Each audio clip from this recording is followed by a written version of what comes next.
Hey, Comics Cubers, today we're talking to Rovel Abril, the artist behind the Philippine International Comics Festival selection, Depicto.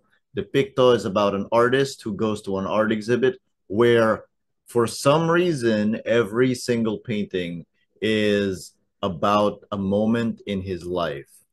And somehow, every single one of these paintings is clearly one of his, except he doesn't remember painting them. And you will be able to see Ruvel at the Philippine International Comics Festival at 2025 at SM Mega Mall Mega Trade Hall on July 5 and 6. You'll see me there too. Let's get down to it. Ruvel Abril.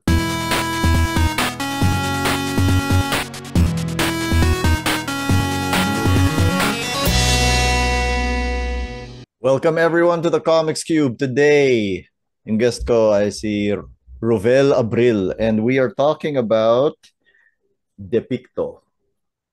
Hi, Dewey. Thanks for inviting me. Salamat. No problem, man. I picked up Depicto last year ng Peak Off. Oo. And ang galing. So I really wanted to get you on the show before yung next Peak Off so that we could talk about it. So that Mhm. when people go Salamat. to Peak Off this year, hahanapin ka talaga. Yes. Sige. First question that I ask everyone who comes on my show for the first time is, why do you love comics? Um, Simple lang dapat yan. oh, yung paggawa ng story, yung number one sa akin eh. Tapos, number one yun, yung paggawa ng story, yung pagsusulat mismo. Tapos, yung collaboration ng art, yung pag-tell ng stories through drawings na um, parang madali na sobrang hirap. Yun, yung challenge siguro tapos um yung finished product na makita mo na nasa kamay mo. Yun yung parang priceless na yun yung hinahanap ko dun sa ano eh. Yun yung parang pinakagusto ko dun sa part na yun eh. Yung Uh, mismong eh what's the comic you remember na in love ka talaga sa comics? um ano ba? Yung siguro hindi ito yung mga una kong nabasang comics. Siguro ito na yung um, kasi I stopped reading comics ng matagal. Tapos nung nakita ko yung mga um, Sandman siguro, yun, Sandman. Parang iba to ah. Yun yung ano, sobrang sobrang ang lakas nung impact sa akin nun. Writing wise and Sandman, art Fable. wise. Oo, yun. Sandman, Fables, yun yung mga um, Vertigo Comics, basically, Vertigo. yes. Oo. Do you remember yung exact arc ng Sandman na Yung ano mismo, ay, oo, yung unang issue. Kasi, ah, okay. ang ano nun, yung pinsan ko, parang meron siyang boyfriend na artist na meron siyang Sandman na comics, The Dreaming yan, Sandman. So, yun, yung pinakaunang issue ng Sandman talaga. Yun yung ano, ayun, yung nagpa-mind blown sa akin. Ilan taon ka nun? Ano na, medyo late ko na rin kasi na ano, siguro mga twe- 20, 20, 21 ganyan. So Kasi hindi na, 2021, meron kang preconception of what comics are, tapos biglang mo nakita yun. oo, kasi bata pa ako. Siyempre, yung mga ano, X-Men, ganyan, um, um, pati yung funny comics, siyempre, dun naman tayo, ano talaga, namulat sa pagbabasa ng comics. Pero, I stopped reading nung mga high school kasi hindi na, yung mga kuya ko talaga yung bumibili nun eh. Sige. So tumigil sila bumili tapos So wala na akong binabasa. Tapos yun na. Nung nakita ko yung Vertigo Fable Sandman yan, parang pwede pala yung ganito. May ganito pala. So medyo So, late na. so bunso ka. Pero yun. Oo, bunso ako. Bunso. And yung mga kuya mo, ano yung age gap ninyo? Malaki, mga 10 years. 10 years. Mm.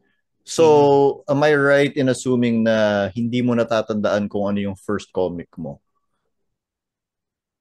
Hindi, natatandaan ko. Natatandaan mo? Okay, Natatandaan ko. sige. Ano? Okay. Ano?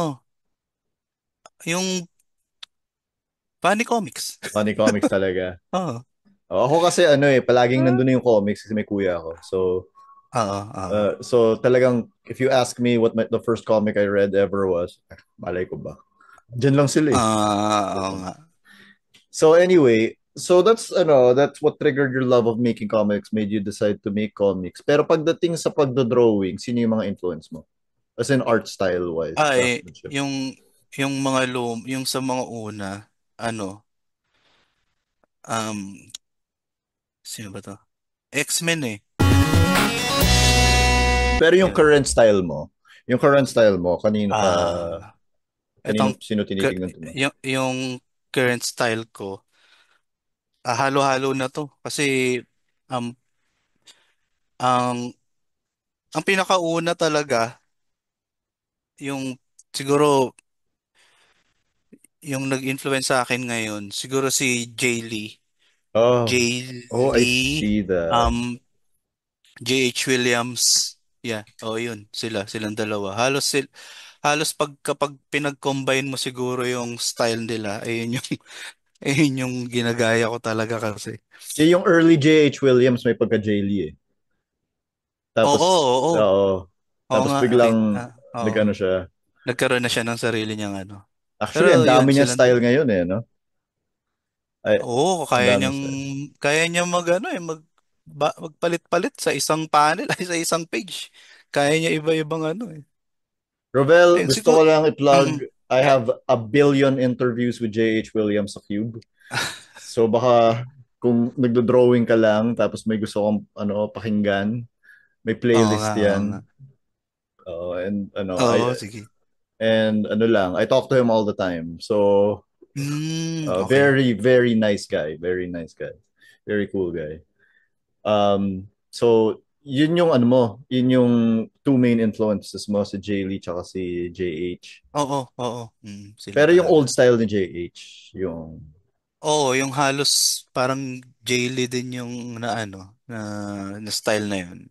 so parang heavy blacks and hindi ko ma-describe Oo, eh. oo. Parang nakikita ko sa art mo, yung parang thin outlines sa labas. Mm. Mm. And yung there's a certain way that Jay Lee does angles na nakikita ko sa style mo. Mm. Oo, um yung Blacks talaga, Jaylee talaga yung pinaka influence nun. Um hindi kasi nakita ko yung gawa niya nung early 90s, 'di ba? Matagal na si Jaylee. Pero nagbago siya nung pagdating nung Dark Tower. So yun yung version ng Jaylee na parang inaano ko ngayon eh. Oo. Oo, Yung Dark Tower.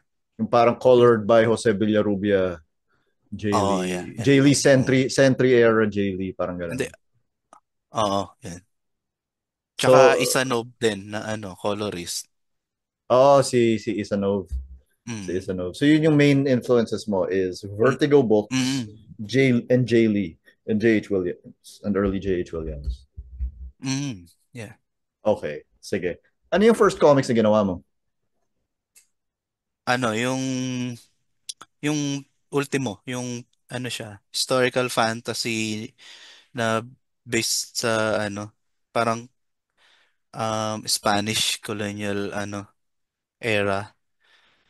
Tapos yun, nilagyan ko ng aswang, ganyan. Tapos parang pinag-connect-connect ko yung Katipunan, tsaka yung aswang. So, series siya na hindi pa rin siya tapos hanggang ngayon. How come? Parang hindi ko alam eh. Siguro wala lang akong time na na kasi yung issue hanggang issue 2 lang siya tapos yung issue 3 is tapos na talaga yung story, yung script. Kaso kapag dinodrawing ko, hindi ko siya parang isang page lang tapos parang babaguhin ko na naman, ulitin ko na naman kasi parang nagbabago na rin yung style or hindi ko talaga hindi ko talaga maano eh. Parang yun, hindi ko alam. Pero if somebody goes up to you sa Pico for a convention, will it be available? Um, Oo, magdadala ako ng ano. Pero yun lang yung issues 1 and 2 lang yun. Pero wala yung Okay. still So going from Ultimo, paano ka napunta sa Depicto? ay ano to, 2019 yata nila inano yung Depicto, inannounce yung Depicto. So, may yung Depicto kasi is matagal na siyang kwento. Bago ko pa ginawa yung Ultimo, ano na siya, parang buong story na siya. So, pagka-announce nila nung pick-off ng Comiket, inano ko agad, pinasa ko agad. Nagpasa agad ako, gumawa ako ng sample page, yan. Tapos, yung summary, ganyan. So, ready na siya talaga. Inano ko na lang, parang, si, kinompile ko na lang, sabay submit yun. So yung idea of Depicto, so I'll just read out loud no, yung Mm. synopsis sa Mm. likod. So Paco Lazaro receives an invitation to an art exhibit where every painting depicts a private moment from his life. As he delves deeper into the labyrinthine exhibit, he begins to question his own memories and sanity. Who is playing mind games with him, or is there something much more sinister at play? Written and illustrated by Rovella Brill, Depicto is a psychological mystery graphic novel and an official selection of the first Philippine International Comics Festival. So take us through yung genesis of the idea ng Depicto. Oh,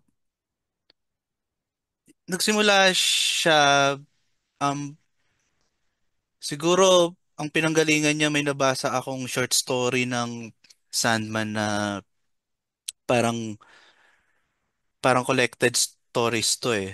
Tapos merong isang short story doon na ang setting niya is gallery, ganyan. Tapos may painting, ganyan, ganyan. Tapos iba-iba. Parang parang doon ko nakuha yung idea. Pero syempre yung story niya is very different from that. Tapos parang sa parang isang gabi lang naisip ko yung beginning, middle, end nung buong kwento.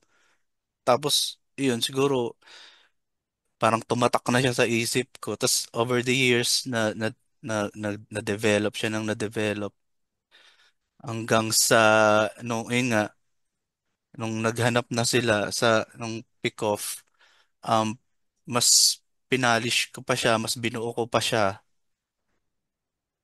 Grabe, Tapos one yun. night naisip mo yung buong kwento. Oo, isang gabi lang. Gulat nga rin ako kasi nakahiga lang ako nun sa kwarto. Tapos parang pagkaisip ko ng ending, yun, yung mismong ending niya sa graphic novel. Ayun mismo yung ending na yun, wala na akong binago dun. God, So, galing. ganun ganun lang siya kabilis. Ganun lang siya kakabilis.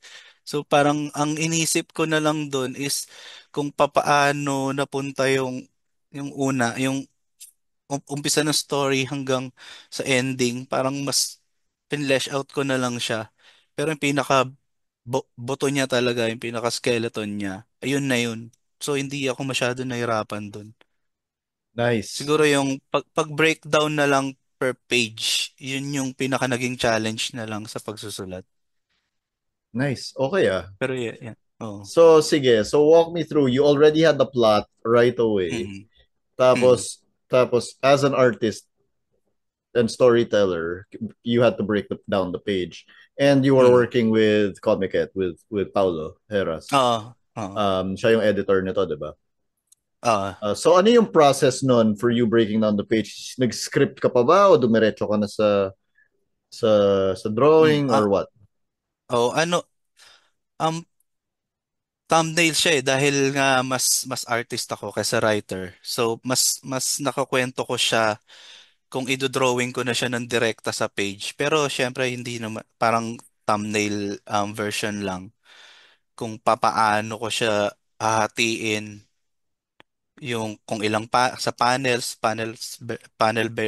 by panel kung yung mga surprises saan ko ilalagay. So yeah, hindi ko talaga siya sinulat as script. Talagang like kunyari bago ko gawin yung isang page, um i-brainstorm ko na kung ano yung mangyayari sa page na yun. Tapos idodrawing ko na lang siya as thumbnails. Tapos next page, ganun na naman. Ganun lang ng ganun yung process niya hanggang Okay. sa, ayun, hanggang sa mabuo siya, ganun. You have multiple styles in the Picto. So there's your standard storytelling style. Mm, Nandun yung main story. Pero mm, again, may mm, gallery dito where every painting is a moment of his life, and all of the mm. paintings are drawn in different styles. So may ano ka talaga? Meron ka talagang background in art studies and history and Um, appreciation? nag-fine arts kasi ako nung college. Yun yung kinuha ko na Ah, course sa TUP. So, kahit papaano may alam naman ako sa sa pagpipaint. hindi lang sa Tsaka, yes. pagpipaint eh. Kasi even yung main story, biglang nagiging surrealistic later on eh. Mm, Yung, mm, mm. yung pag-drawing mo. So, it's, we were talking about J.H. Williams earlier and yung way niya of merging different styles in one Yeah. page. So, nagagawa mo rin siya eh. Oo, kasi yun yung ayun yung nakuha ko nun kay J.H. Williams. Talagang, talagang naghanap ako ng examples nung panels niya, kung paano niya sinisira niya yung panels eh, yung borders eh. Mm. Talagang inaano niya eh. So yun yung pinakamalaking nakuha ko sa kanya. So yun, ginaya ko talaga yun. J.H. Williams talaga yun. Plus, syempre, yung Vertigo style, yung sa Vertigo naman, Kent Williams at Dave McKean naman yung nun. So, parang pinag-mishmash ko lang naman yung nun. Kung, kung yung parang kumuha lang ako nung a little bit bawat artist. Tapos, kung paano sila nagkukwento, ayun. When Parang it kinuha ko lang din sa kanila. when it comes to the paintings ba, meron ka mga china-channel na ibang artists kahit ba hindi from comics? Um, Oo, hindi, um, sino ba to? Basta yung movie siya eh, yung Cabinet of Dr. Caligari. Okay. So yung pagka-distort nung nung background, nung figures, yun. Ano rin yun? Tsaka yung um sino ba to yung mga stairs? Yung ganong Si Ducamp, si Escher. Escher, oo, Uh, yun. Yun, Oo. yun yung Nice. pinaka main na artist na si talagang sinisilip ko yung gawa ni sinisilip ko yung mga gawa nila habang ginagawa ko yung layout nung depicto. So yeah, Maganda. talaga. This book is ano talaga, it's parang exhibit na ng styles mo, ng artwork mo. Because you paint in so many different styles. So, Mm. yan, more or you draw in so many different styles. So, for people who love fine arts and people who love the history of art and different types of art, the Picto is a story that you will all love. Pero now that we've talked about the art in Depicto, let's talk about the story of Depicto. So Okay, okay. si Paco receives an invitation to an art exhibit. So lahat ng paintings doon are a story about his life. And to Mm, be transparent to everyone watching, this is a horror comic. So oo. pero it's a horror, psychological horror comic in the sense that he's revisiting yung mga nangyari sa kanya. Mm. Rubel, ano yung nangyayari sa buhay mo nung time na sinusulat mo to? Hindi, actually hindi siya horror nung umpisa, nung ginawa ko siya all those years ago. Hindi siya ganyan eh. Parang mas ano ba tawag dito? Magical realism Yung yung habol mo. unang-una kong yung habol ko na yung ginagawa ko siya. Kasi nga sobrang influence ako ni Neil Gaiman nun. So parang ganun na ano. Tapos hanggang sa may namatay na, may ganyan na, padark na siya ng padark. Tapos nung ginagawa ko siya for pick off, hindi pa talaga siya horror eh. Siguro naging thriller slash horror na siya nung ginawa ko yung cover. Kasi parang Ah, yun na yung nag-nail nung genre siguro. Kasi um, nung nire-review siya ni Paolo, parang you have to gawin mo pang mas darker siguro, mas parang mas hindi naman mas sinasabi ni mabigat. Paolo kung Oo, hindi naman sinabi ni Paulo kung ano yung dapat mangyari sa comics, pero parang binigyan niya lang ako idea na dapat mas heavy hitting pa to kasi ang ano ng cover niya parang ganun. So, yun. Ah, so it was dictated by the cover. Oo, pero Eh, yeah, bakit parang hindi pwedeng gumawa ka na lang ng ibang cover? hindi ko alam na ano na siya na-submit na siguro hindi na pwede baguhin. Pero Okay, yun, parang sa isip ko until now nga hindi siya talaga horror. Hindi siya 100% horror. Parang psychological thriller nga lang siya sa isip ko eh. Parang, gets. Pero now that pero it yun was na. horror, yung general theme nun, which is revisiting key points of your life, was that Mm. something influenced by you, by what you were going through nung time na yon, kung ano man Hindi, yung you were going through? hindi naman. Hindi naman ganun ka dark yung totoong buhay ko. Parang normal na tao lang din Hindi, naman I ako. mean, hindi naman yung darkness, pero just the act of looking back. Of looking back, Um, talagang, is that yeah, something yeah. na, uh, Hindi, yeah, parang may something na siguro parang may mga bagay ako nire-regret no sinulat ko yun. Siguro yun lang. So parang yun din yung parang nag-drive din ng kwento. Parang so, kung ganon, yeah. would you say that creating the Picto was, cathartic para sa'yo? Yeah. Oo. Um Therapy ba? therapy siya.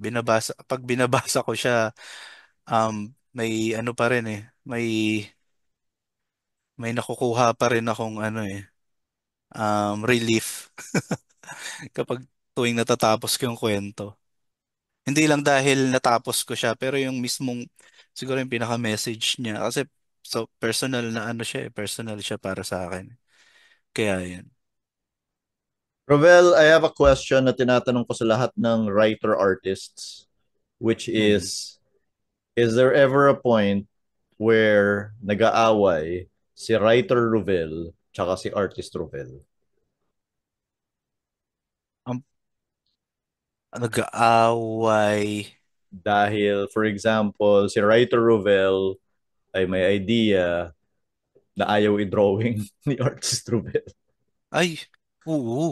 Oh. Nangyayari yun. Oo, nangyayari yun. Lalo na siguro kung Lalo na siguro kung ano, kung tight na sa deadline, ganyan. Pero etong Depicto, kabaligtaran to eh. Parang yung unang, kasi wala kang, although may parang loose deadline naman siya talaga. So, parang free ako na pag may hindi ako na gustong page na nagagawa, kahit tapos na, dinodrawing ko talaga ulit. So, yung, yung sa question, yes, nangyayari yun. Yung nag-aaway yung writer Rovel and artist Rovel. Pero dito sa Depicto, hindi. Hindi. So smooth lang Hindi. siya. Oo, dito ay sa paggawa ko sa Depicto. Ang pinaka nahirapan ako dito yung sa plot. Um, yung, kasi nga, kasi nga, kailangan ko siyang di ba may yung napag-usapan natin kanina na dapat gawin ko mas dark to or mas ano to, mas mas violent tong page na to siguro yun. So, yung kailangan ko magsingit nung a piece of story dun sa tapos na story, dun ako pinaka nahirapan. Pero yung sa mismong pag-drawing, hindi naman masyado. Yung Depicto is about a gallery full of paintings. And again, as Mm. I've mentioned to everyone, if you like fine arts, if you like paintings, this is the comic for you. Kasi talagang makikita niyo yung mga different styles ni Rovel Abril depicted in Depicto. Ah? And for anybody who has ever tried looking back on life, tapos may mga regrets kayo or may feelings kayo about certain moments in your life, talagang makaka-relate kayo sa Depicto. Mm. So Rovel, this will be in Philippine International Comics Festival, July 5 to 6, Mega Trade Hall. You will be there. Oo. People can get your autograph. Hindi nyo makita. Pero anyway, people can get your autograph and have you sign their book. What is next for Rovel Abril? Yun, meron akong ginagawa na eto horror na talaga to, yung next gen. Graphic novel din siya. It's called Antediluvian. Um, Pinoy horror siya. Yeah, yun lang yung masasabi ko sa ngayon. Sa kailan So namin yeah. ma-expect? Siguro within this year gagawin matatapos yun. Hindi naman siya Nice. ganun kakapal eh. Hindi naman siya ganyan kakapal na parang Depicto. Nice. Siguro mga half lang ganyan. Sige. Rovel, thank you so much for being on the Comics Cube. Thank This was a you. pleasure. Ang ganda ng Depicto, by the way. Talagang, it is such a good graphic novel. And I'm Salamat, salamat. very happy for you. And sana makakuha ng mga international editions. Last Yes. last Meron na, question. meron na. Meron na, no? Meron na, Anong German. language? German, no? German, yeah. Okay, Oo. so this has been translated in German. So my last question for you, Rovel, is kung magkakasine ang Depicto, sino ang fan cast mo? Ano to, local o ano? Well, I guess local kasi local yung ano eh. 'Di ba? I guess local dapat. Yeah. Yeah. Oo, Though meron akong this ano. though this story will work anywhere. Oo nga. Oh, Meron akong hindi ko alam. Naisip ko lang siya si Alex Medina. Do okay. you know him? I Ayun, don't think kaibigan so. ko kasi siya. Kaibigan ko. Talaga. Anak siya ni Pen Medina. Anak siya ni Pen Medina. Okay, Oo. alam ko si Pen Medina. Yun, anak Okay. siya ni Pen Medina. And naisip ko siya dyan sa karakter na yan. Okay siya. Magaling siya umarte. Yun nga, ginugol ko nga, parang kumukha nga niya. I can see it. I can see it. Sige. Thank you so much, Rovel. This was Thank great. you, Duy. Appreciate it. I will see you at Peak Off, July 5 to 6, Si Mega Trade Hall. Thank you, thank you. Thank you.